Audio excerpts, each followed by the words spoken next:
Thank you so much for coming. Feeling pretty proud to be part of the Australian crypto community right now, especially now. I know it's a bear market, but it's obvious that the interest in crypto doesn't wane, which is really great to see. So I'm Jordan, and I'm chuffed to be on stage this morning, still morning, with Alex Harper and Angus Goldman, the two co-founders of Swyftx, Australia's top-rated cryptocurrency exchange. So we're just going to fall into a chat. Please welcome them. Hey everyone, how you doing? Howdy. It's all happening. We got fly things, grabby things, jumpy things. So make sure you get out there and have a go at all that. And we'll Speak up. Speak up. Oh, I gotta eat the microphone. All right. Thanks for that. But no, I'm really amazed by the turnout today. It's super awesome. We got such a wide range of vendors here as well, and so many people coming to check out the space. So yeah, really great to be here, and thanks all for coming. So yeah, let's kick off the chat. It's obviously nice to be. You guys can hear me okay? It's really nice to be away from Reddit and Twitter and Discord, even momentarily, just to have this chat on stage live with Alex and Angus. So my first question for you is, and just going a little bit off script to start with, what's one word that you would have to describe the crypto and Web3 space right now? I'd say this is one word's pretty hard, but yeah, certainly crypto, Web3, and even Swyftx. I think the one word I would use is ambitious. It's certainly one thing that I think's really stood out with Swyftx is we have had a super strong ambition to build and grow, and I think that's consistent across the whole industry. And obviously there's ups and downs along the way, but the short of it, and the one word is that everyone's got a lot of ambition.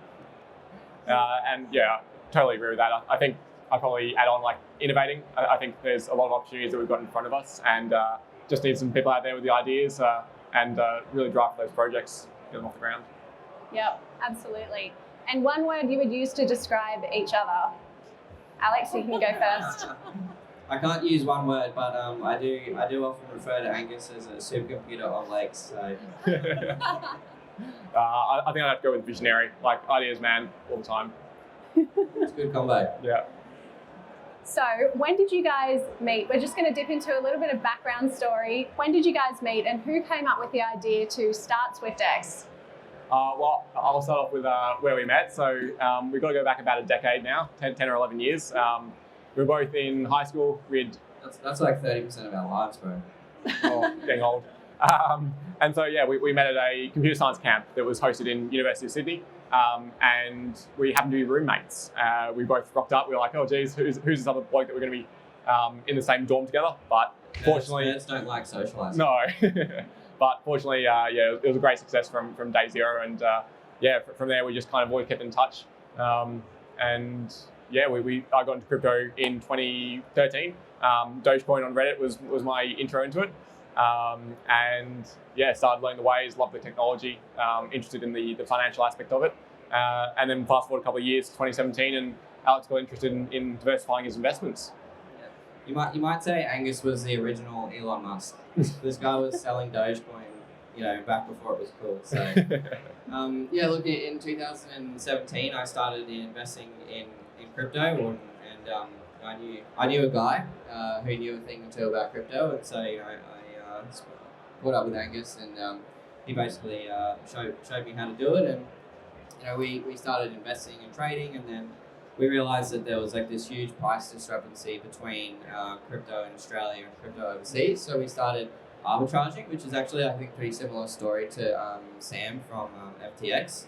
He did it in different countries, but yeah, so that's where we started arbitraging, and then yeah, from there the money that we made trading crypto throughout 2017, we thought, well, there's a lot of opportunity here. We believe strongly in the industry and the future ahead, and decided to quit our jobs, which is always a bold move, and sort of build a crypto exchange that was really focused on customers and creating fair access to sort of global coins and global pricing. So that's where it all began, the idea anyway.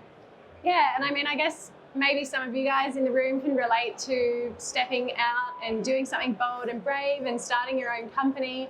I imagine that the early days would have been quite challenging. Can you paint us a picture of what that looked like? Because I know in the first month when you started, you made $80, which doesn't quite cover the cost of living. So tell us how you sort of progressed through that stage. Yeah, well, we had a plan to build it all in 3 months, two of us. Ambitious, like I said earlier. It took us 12 months to build the platform, between trying to get banking relationships, building the technology, making sure we have all the systems in place for the AML and the compliance, etc., etc. So we launched after 12 months, right at the bottom of the bear market. I think crypto was at 3K. Every news headline was, Bitcoin's dead. That's a buy signal. Every time the media starts saying that, not financial advice. But yeah, so I guess from there, 12 months later, we launched the platform, and I guess we had a bit of a moment of oh my gosh, we've just quit our jobs, we've spent all our money, we've invested in this thing, but we looked at what we were building, we're like, wow, like we are really proud of what we built here, and we think this has still got legs. So I actually went and took a part-time job at my old company that I'd started, working with my ex-business partner. It was all a little bit complicated.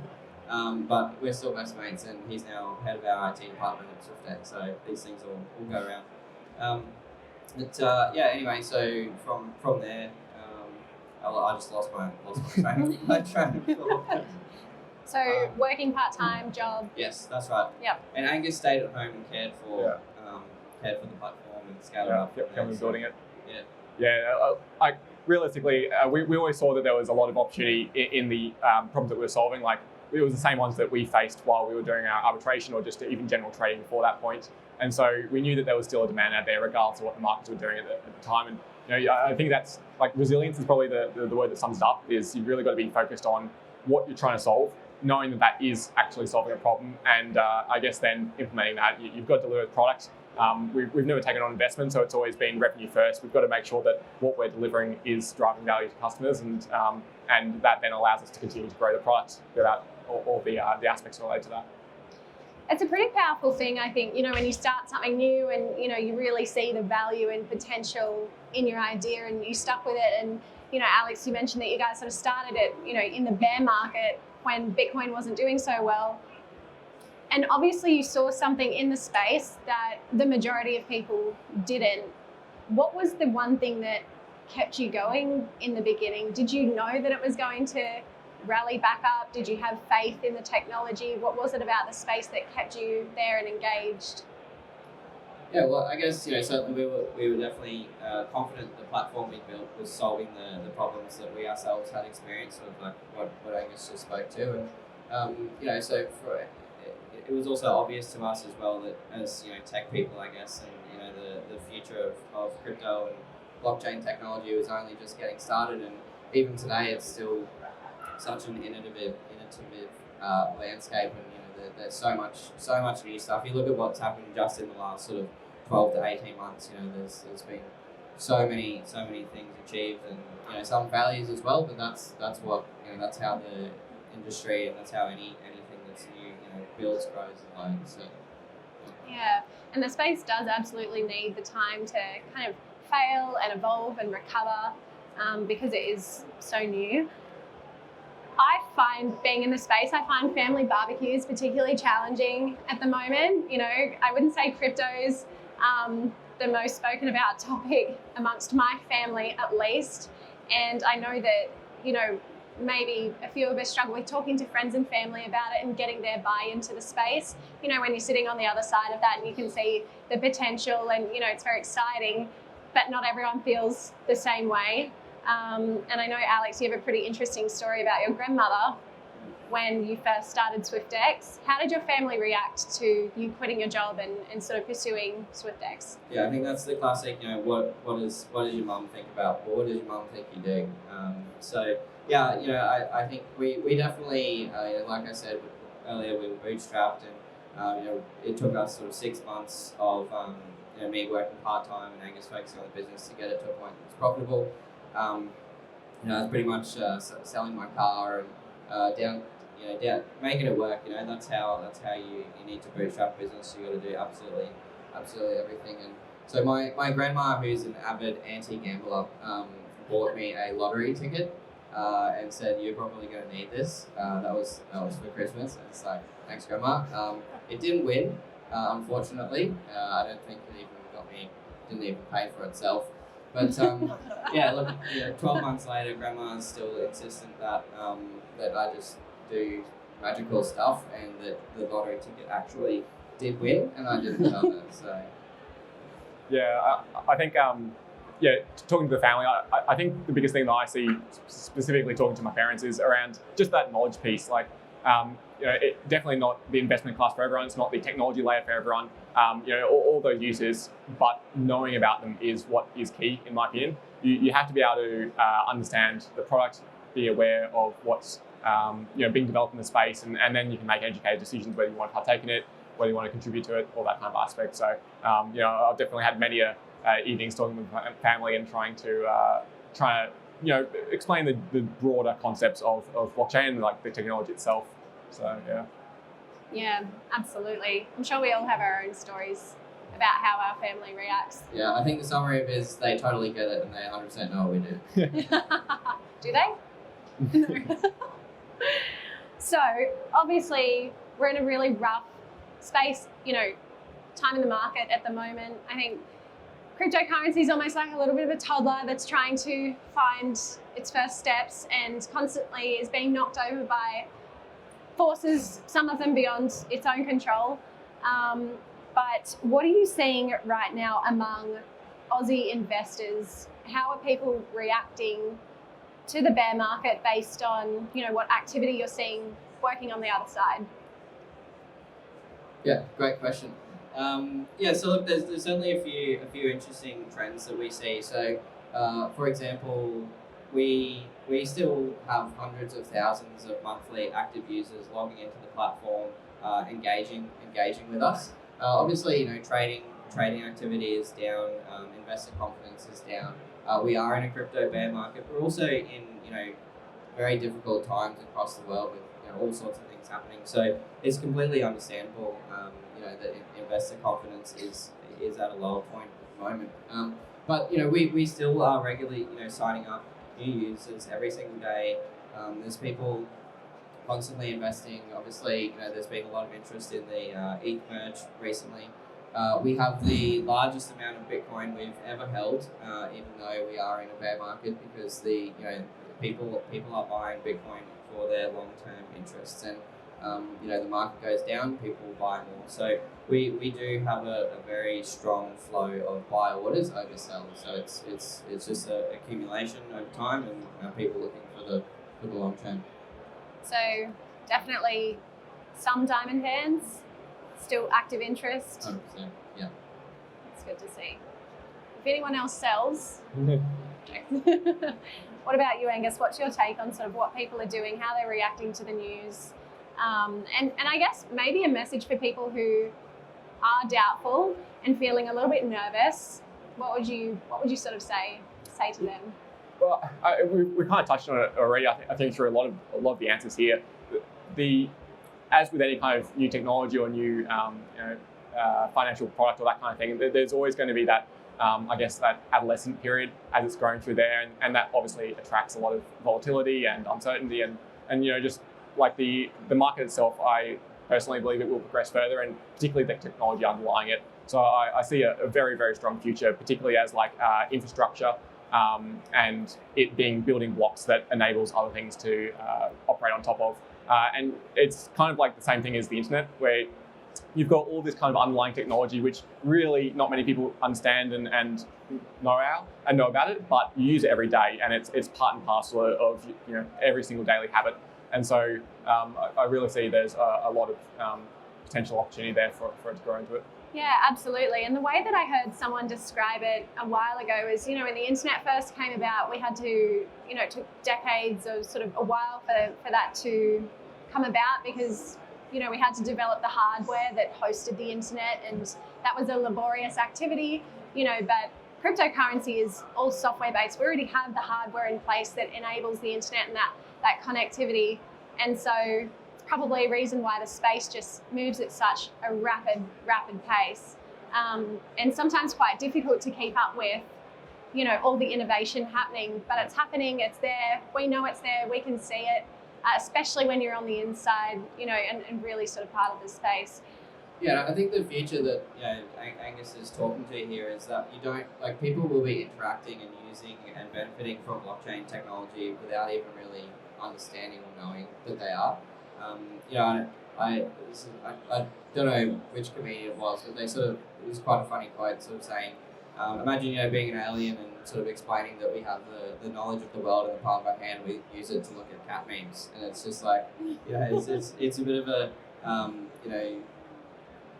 it's such a complex underlying system, but there's layers that get built on top of that that will then support people using it for whatever they want to use it for. And there's plenty of great problems being solved by that. And Michael Saylor earlier, talking about the whole ability to transact and interact with each other without having intermediaries, is just a great example of the benefits that lie in the technology for sure. What are some more, and I'm going off script here, what are some more, do you think, more problematic areas of the Web3 space at the moment that you think might put people off making the jump and getting into the space? Yeah, well, I mean, the biggest one that Swyftx personally saw is just that accessibility piece. The technology's out there, but you kind of need a PhD in whatever it is to be able to understand, how to actually use it and benefit from it, I guess. And so one of the elements that Swyftx aims to solve is that accessibility piece. So you don't need to worry about the underlying technology. Obviously, we still integrate with that so that when you have uplifted your education and understand how to be able to manage cold wallets or interacting with the EVM chain or something like that, that's where you can kind of reach out further. But as a starting point, that's what we're there to provide, that education piece and the understanding of how to use it, as well as an accessible interface. And I think the biggest issue that I sort of see is because everything is moving so quickly, there's such fragmentation across the industry. Everyone's coming up with their own ideas and doing it all their own ways, and nothing sort of, and then all of a sudden we have all these solutions coming out that try to bring it all, connect it all in together. So that's one thing. Let's learn from the existing mistakes with the existing archaic systems where nothing talks to each other and nothing's compatible, and let's sort of try and innovate together along something that's sort of consistent and not fragmented. Yeah, definitely. And empowering people with knowledge to sort of discern, fact from fiction. I think that can be quite difficult when you're in the space to know, what's good and what's not, and that can be quite tricky. So yeah. Okay, so my next question for you is, how do you see crypto developing over the next 5 years? Noting the Bitcoin halving is coming up in 2024. So I guess one of those factors I've kind of already addressed there in terms of the I've just lost my train of thought. Being able to bring it all together and the accessibility piece. So I think that's one thing that we'll see moving forward is a lot more technologies layers allowing that access. But I think that's just one component of many. There's most definitely the regulation piece, and that's something that we're very welcoming of.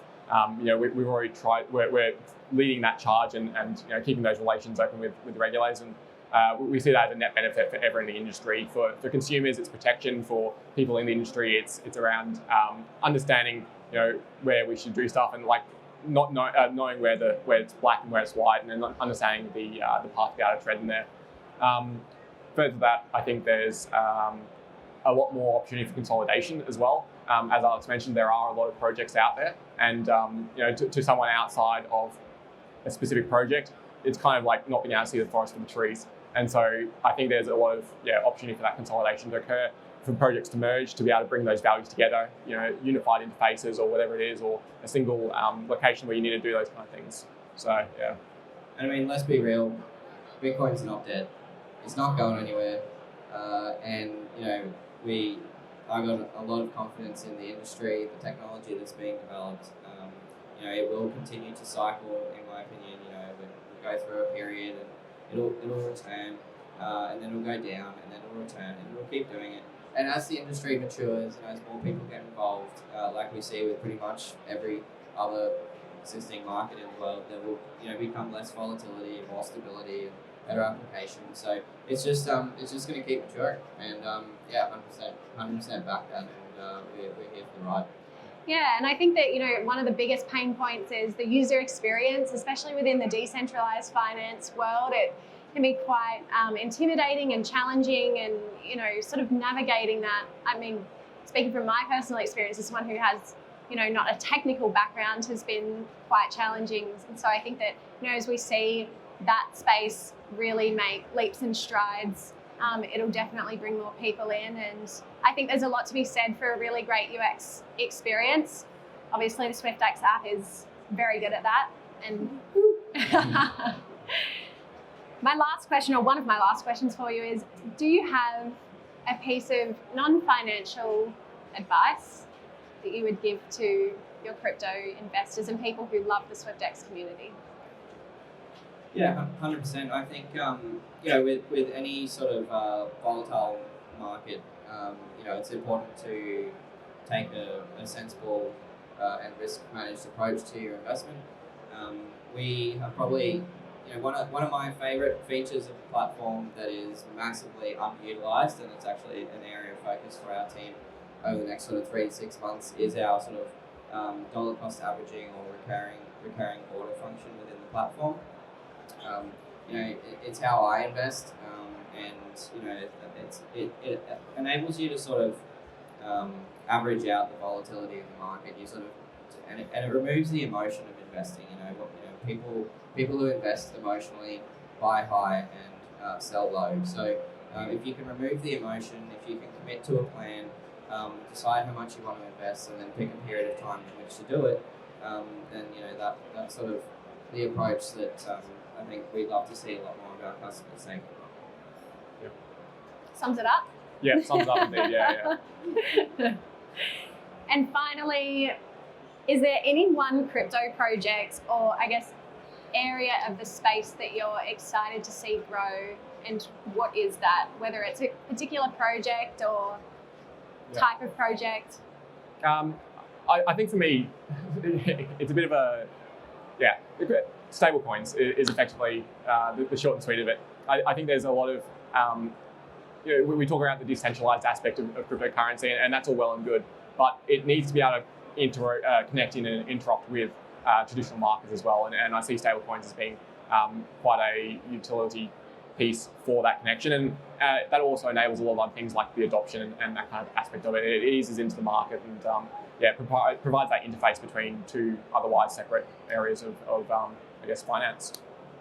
I guess I wouldn't say I have a specific project that I'm bullish on, but overall, and it's sort of similar to stablecoins, is tokenization of real-world assets. You know, Michael talked a lot today about the ability or difficulty or inability to move traditional assets around, and trade and buy small parts of a building, for example. So, you know, that's an area that I'd love to sort of see more innovation in, and even at Swyftx, you know, over the coming years, we'd like to explore how can we, you know, I guess as part of our you know, movement towards bringing lots of alternative investment options into our platform, how can we look at things like tokenization of real-world assets and property and that sort of thing to allow the everyday person to build a fully diversified portfolio without needing expensive financial advisors and access to wholesale markets and all this sort of stuff. So I think there's a huge opportunity ahead where crypto can really break down the barriers that exist right now, particularly between wholesale and retail, where, you know, you just have to have a huge amount of money in order to actually get somewhere. So if we can use tokenization to solve some of those problems, bring it all into a single app where people can be educated and uplifted and have a safe and easy investment experience, and that's sort of what we're working towards. Cool. And to finish up, we're going to do a quick this or that round. Just 3 questions. TikTok. Bitcoin or Ethereum?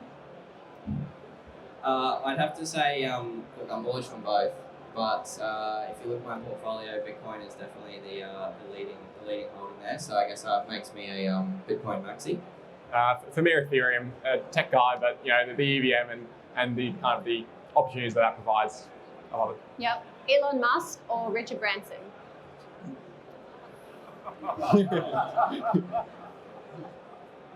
reckon I'm gonna go. I go Richard Branson. I think Elon Musk maybe went a little bit off the rails at some point in the last couple of years. Don't hate me. Don't strike me down from the satellites. That's a really tough one. I think I would err towards Elon. I think the ambition there is just kind of exciting. Whether that in practicality terms is the best way of going about it, that's another question. But yeah, we'll love the ambition. Yep, and a really easy one to end with: visit the gym or play Fortnite? I'd pick Fortnite, but I've never played it, so PUBG would be my scratched out and corrected answer. We played a lot of PUBG during that 12 months that we were building. I think that's why it took 12 months. But no, I never got around to Fortnite. I couldn't get the coordination happening. So I guess it might not look like it, but gym.